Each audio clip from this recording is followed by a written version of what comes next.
बीड जिल्ह्यामध्ये नवरदेव लग्नापासून पळाला. 100 जणांवर गुन्हा दाखल. बालविवाहाचा प्रकार. अरे पळवू नका त्याला, गुन्हे दाखल होते. इकडे इकडे म्हणा त्याला.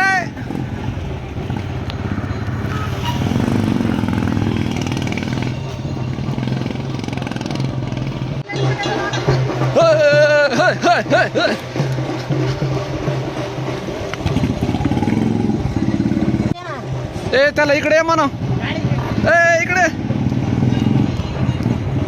इकडे इकडे.